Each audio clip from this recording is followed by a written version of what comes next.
Okay, so this is a video for my first year English language students. Hello, I hope you're all okay and can access this. I'm going to take you through the PowerPoint that is on Moodle under the section Original Writing. And this is half of your coursework, and it's what I'm expecting you to be working on while we can't come into college. This isn't the only way I'm going to be teaching you. There will be resources available on Moodle as well as a handbook for you to work through. But this is an introduction to the coursework, and I would normally do this in class with the PowerPoint. So let's see how this goes. So the first slide is just the title slide, and it says English Language NEA. That stands for Non-Examined Assessment. So it's just a fancy word for coursework. Okay, so if you look at the second slide now, the second slide is explaining how you will be assessed, and the actual piece of writing that you produce, that's what it means by original piece, is assessed with just one assessment objective, that is AO5. And what they're looking for is how well you can use, it says form, which is just another word for genre, which is why I suggest that you write in a genre that you're already familiar with, because that makes it so much easier to replicate that genre in your own piece of writing. That you can use and sustain an appropriate register.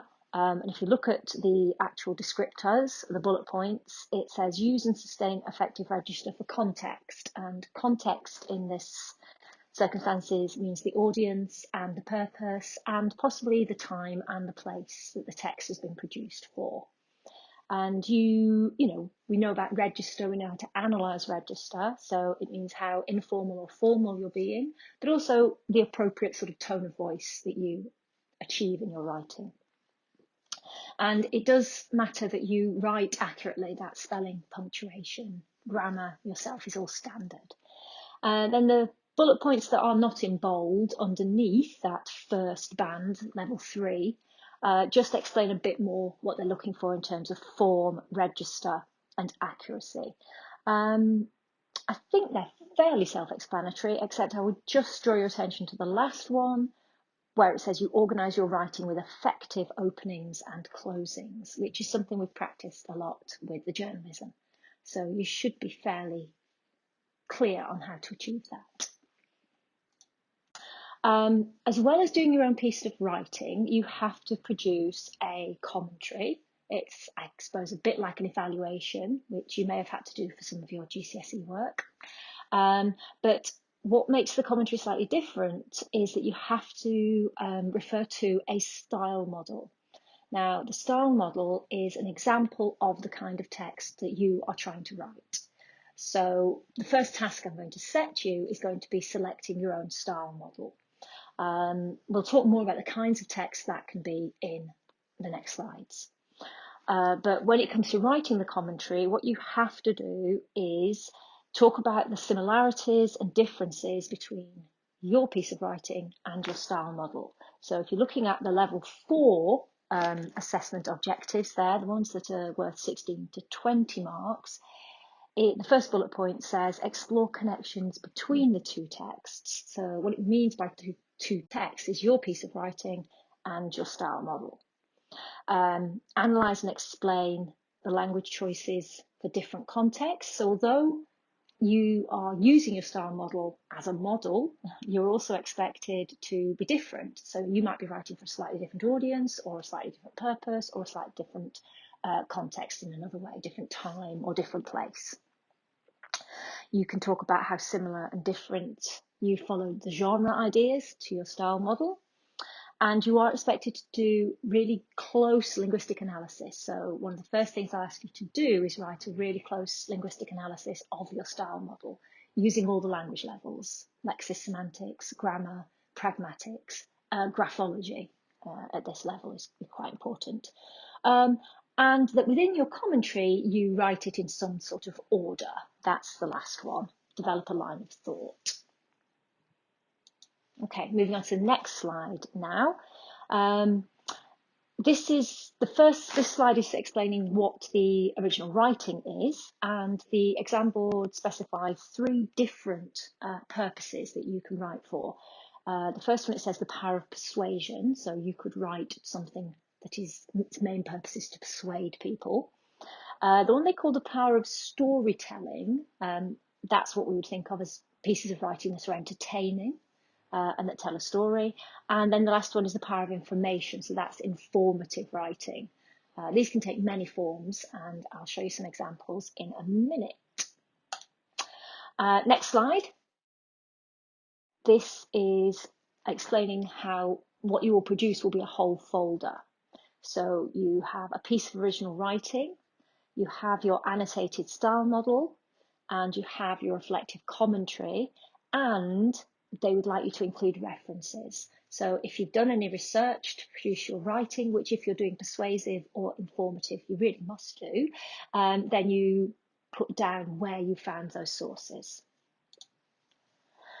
So these are some examples of the kinds of writing students could do and have done in the past. If you'd like to write something persuasive, you could do some journalism, investigative journalism.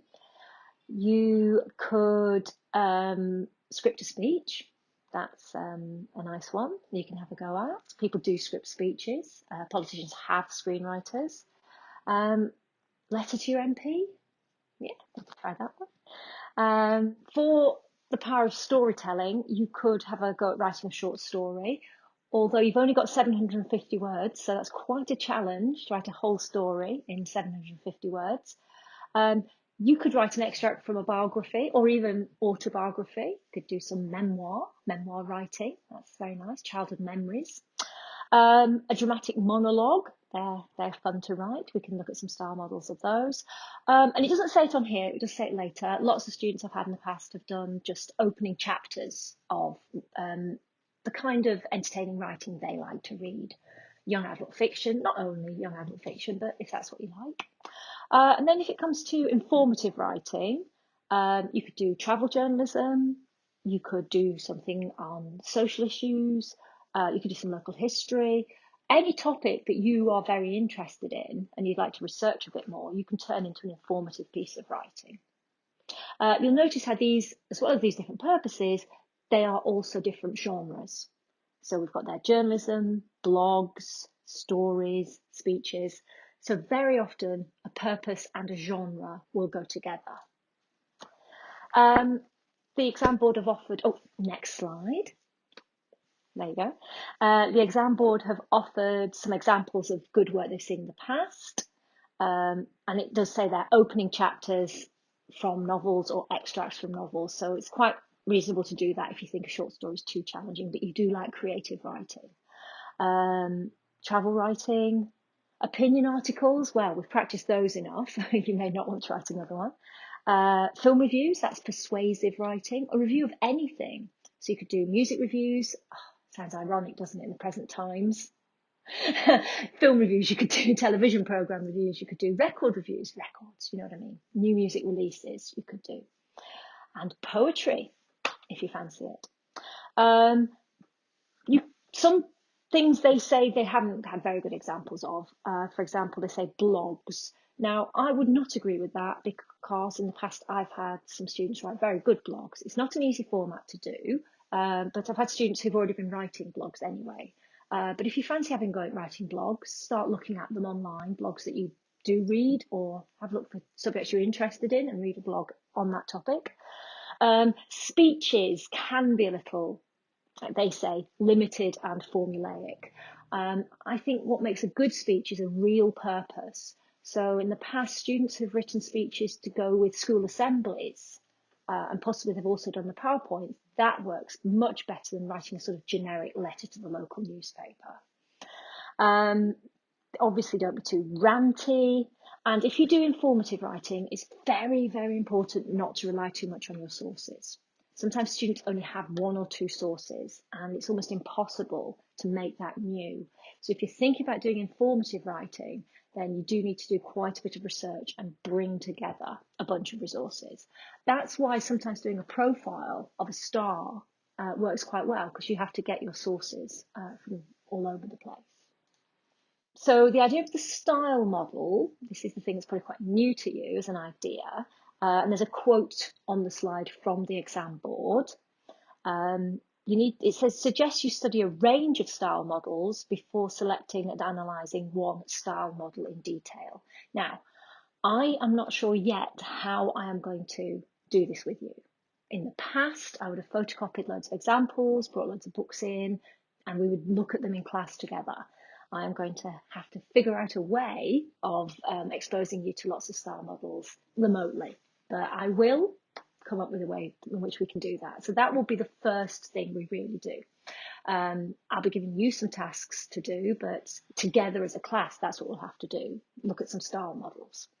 You select your own style model in consultation with me.